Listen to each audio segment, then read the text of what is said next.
Chris Taylor on the line. Tails, are you there? I'm here. How you guys doing? There's a motivated voice right there.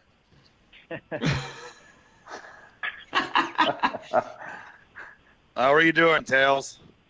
I'm doing really well, thanks. How are you guys? Everybody doing well? Safe? Yeah, I was saying at the start of the show, it's like Groundhog Day around here. I'm sure it is. Hey, Tails, let me ask you a question. Did you see the Beyond Blue and Gold that we did about the 05-06 playoffs? Like me, Jay, JP, and Danny played cards? No, I didn't see it. Okay, you got to go and see it because when we started playing cards, I said, so what are we doing, $1 a point? And then Danny says, no, we never play for money. We play for hugs, Marty, hugs. So should I ask for all my money back for all those years of losing at cards? You can ask from him his money back, but you can't ask for mine. It's amazing when I watched that episode, Marty. I know it's only on TV, but let me tell you something. I knew right away that you were in big trouble with McKee, Dumont, and Briere. They look like card sharks. Yeah, and we have a card shark on the line. Tails was probably the worst all of them because he would come in and not say a word, and then he just be like he didn't have any friends, but he didn't have any enemies in the card game, so he just snuck in there. I don't know how you did that, Tails, but I should have paid more attention to how you played the game. Well, I was quiet because you guys were all talking French and swearing in French, so I had no idea what to say, so I just kept quiet and took your money. Let you guys fight it out. What's that? I just let them fight it out. Hey, Tails, do you encourage the kids you're coaching now to prepare for games the way you did by sneaking down to the basement to play Hearts? Hey, Hearts is a really good game. You got to think in that game. It sharpens your mental skills. That's what it does. You got to have heart to play hockey, eh, Tails? That's right. So what's going on? What are you doing with your quarantine? Well, been doing actually a 3-year review a lot and just checking out what we've done and what we can get better and going over probably I went over the last 15 games of our season just to see where, what we did well, what we didn't do well, and individual stuff on individual players and all that kind of stuff. A lot of analytics just to see where, as a group where we were at and what we can get better as a staff and just going through everything, reflecting on a lot of different things. What are something that... Go ahead, Riff. No, go ahead. I like where you're going. Yeah, I was just going to say, watching those games, was there something that stuck out to you that you could pinpoint that you can get better at as a team? Well, I thought we were actually trending in the right way. We went through probably about a month and a half ago, before the stoppage, that we didn't get points. We didn't win a game in 7 games, and that was the first time really in the 3 years that I've been here that we had that kind of struggle in the regular season, and it made us, become a better team without the puck. I felt that we broke down video a little bit more just because of not getting the wins, and we really focused on really just playing the right way, and not just getting by each game. Oh, we win a couple games, lose a game, or win 3 and lose 2. It really focused on those 7 games particularly, and we got better and we grew as a team. I felt that we didn't lose. We weren't losing by big margins. It was a 3-2 or a 4-3. We're in every game, but we just couldn't find ways to win those games. And I felt that after that, we went through that. I felt that our young guys really grew from that, and they stuck with it. The resilience of our team really stuck through it, and we found a way to get by that. And like I said, we haven't had that before in the 2 years earlier, and the only times we did have that were in the playoffs, which was too late. And we found that it came at a time that, well, now we could fix these problems before it's too late. And I think that was the biggest thing that we took out of this season, is that the resilience of our guys and how we came back. And then after all that, we went to Belleville, to the top team in the league just before the break there, and won both games on the road. And it really brought our team together, and I thought our young guys really stepped up in a big way. You usually look for the leadership from veterans at that point when you're going through those things, but I thought our young guys really grew from that, and they were the main contributors of why, we turned it around, which was nice. It was really good development from that standpoint from the young guys.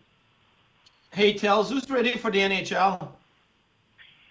Well, that's tough to say. Like it's you wish that you're still playing in these meaningful games to get a really good look at who's really ready and prepared, who can take that next step. But I thought a lot of guys had a lot of different at different times had really good year for us. I thought a lot of the young guys really stepped up. Like Casey, he had some problems at the start. It's not easy coming from the NHL to the American Hockey League. It's a different style, and he had to figure that out and the grind of it.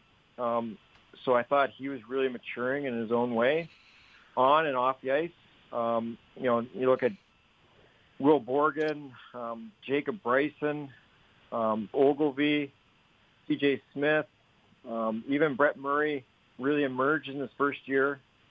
But to say who's ready to play in the NHL, I just wish we had those meaningful games, because that would have gave us a really good idea of who's really, really knocking at the door. Chris Taylor joining us on the line here during the quarantine, head coach of the Rochester Americans. I want to go back to what you said about Casey, and you being a centerman and now a head coach. What were some of the areas that you were focusing on most with his game? Well, his timing is staying underneath the puck in the offensive zone. Just his willingness to fight through those tough battles in our league, because our league is a little bit more scrambly. So all of a sudden, in the NHL, you beat a guy, well, you got some area and space to move. In the American League, it seems like there's not that much space, and he had to figure out how to if he beat a guy, he had to make quick plays. And I felt that he had to learn from that, and we gave him a lot of penalty killing time to learn the defensive side of the puck. That and face-offs. Was he out there in the last 30 seconds when we're up a goal? Absolutely, in our own zone. So we tried to give him that much more experience playing in big-time minutes, so that will translate to the NHL, that he'll be ready for that.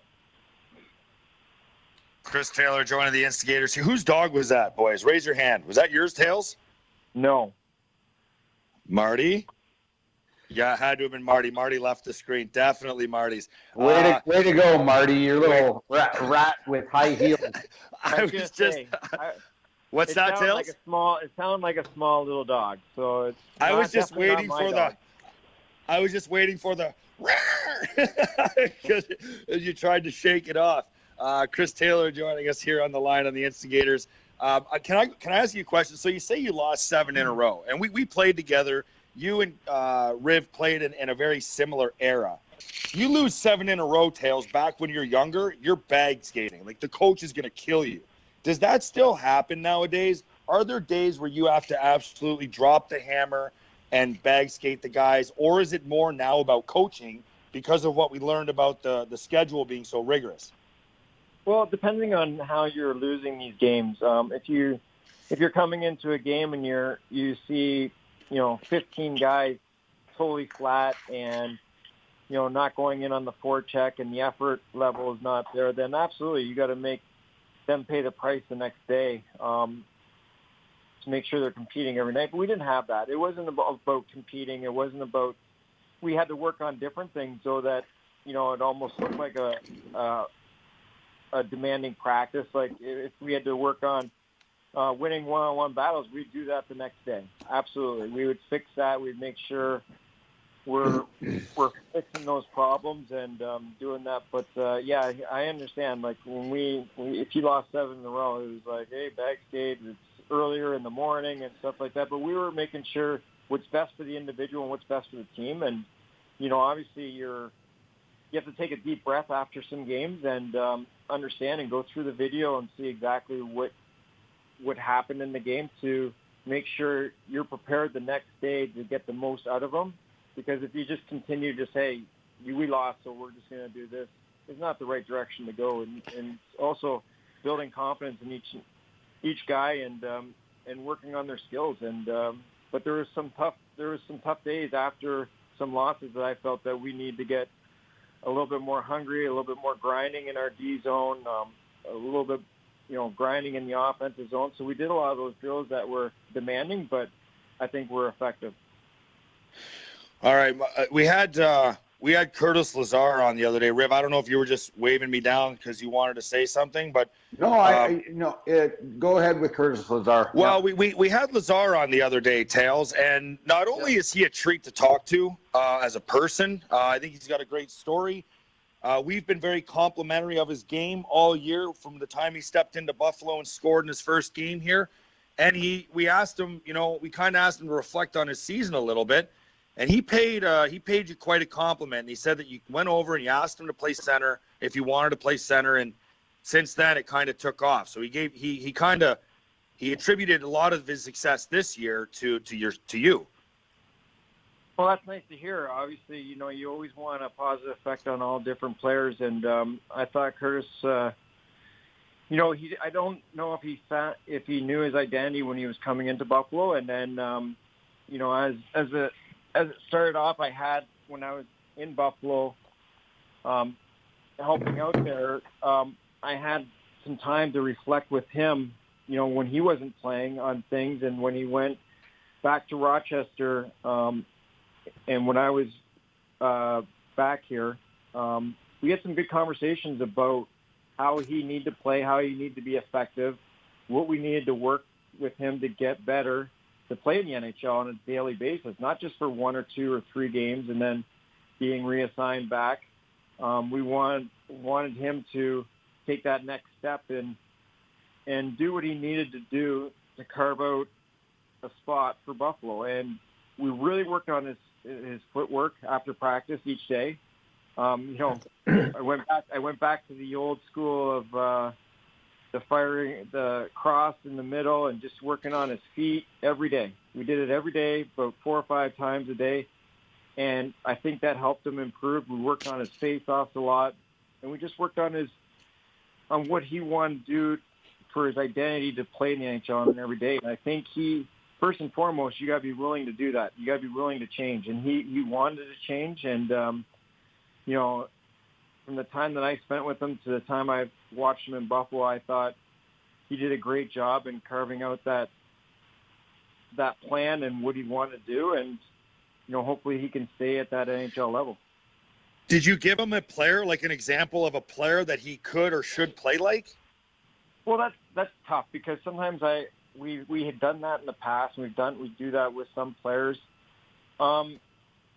You have to read a player before you do that, and I don't think that was the right message for him because he's played in the NHL for a lot of games. Like, it's not as if he's just only played like 40 games or 50 or 100 games. Like, he's played a lot of NHL games, so I didn't want to compare him to any. I wanted to really focus on what he needed to do, and obviously I tried to give him a little bit of my background, and I only played 150 games, and I said to him that, I figured out later on in my career, he's that young right now. He needs to figure it out right now. He's at the prime of his career, and I kind of used a little bit of my background to push him more that, hey, it'll be too late, and you're gonna play 20 or 30 games more each year in the NHL, but you want to be a full-time player and be an impactful player when you're in the NHL. And I think that resonated with him, and I thought he did a really good job in Buffalo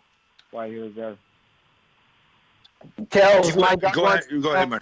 My dog wants to know: do you have those conversations with all the players or most of the players routinely, or how does that work for you? Trying to win games, but also trying to develop those guys into making the jump to the Sabres. Oh, we do it daily. I think that's a big part of what we try to accomplish is you got to talk to him daily. It might be in your office. It might be skating around before practice, and you grab a guy for, 3 laps, and you talk to him just a little bit about what he thinks or what he's got to get. Hey, are you ready to practice today? How do you think you played last night? And just those little things, daily things, breakfast, lunchtime. You try and grab guys in different spots and different times, and it's got to be continually because they don't really know if you really care about them. They really don't. And as a player, you're always wondering what they're thinking about you. Oh, I'm getting called in the office. That must be good or must be bad. And I don't like using my office a lot. I like using it different times before practice or skating around, like I said, or after practice or at lunchtime or breakfast. And we just have those little conversations to be connected every day. And I think that's very important for each player. The one player prospect I wanted to talk to you about was Tage Thompson. I know that he obviously, went down with sustained a shoulder injury, but I wanted to know, like, he played 16 games at the start of the season in Rochester. What were your thoughts on his game moving forward? Well, I thought, first and foremost, he came back. He was with us at the last 8 games of the year last year and with the playoffs. And I thought he translated very well. I thought he was open to the reassignment, which, it's not easy at the end of the year for him. And, he was an impactful player for us. And, continuing on this year, we wanted the same development to start him off in Rochester to get that lots of playing time, lots of touches on the puck, playing underneath the puck, playing the right way at all times, and using his body to help him, advance to the next level. And unfortunately, he did get hurt, but his first 16 games I thought were really good. I thought, we put him in an area that, he was not probably comfortable with or he's never played. And I was like, on the power play, we put him in front of the net because he is a big body. He has good hands. Could we have used him on the half wall and he could have ripped one-timers? Yeah, probably, and he could have got some more goals. But we wanted to find an identity for him to try and get to the inside a lot more and play in different areas and be comfortable with it in every area that he maybe hasn't done in a long time. So he embraced it. Is unfortunate with the injury, and I wish we would have got to see more development from him if he didn't get injured. Chris Taylor, during the quarantine, joining the Instigators. Thanks very much for your time today, Tails. Hope we can see you guys back on the ice. You know what? Actually, before you go, you were a big Seinfeld guy, weren't you? Yep. Have you seen the last couple seasons of Curb? No, I haven't.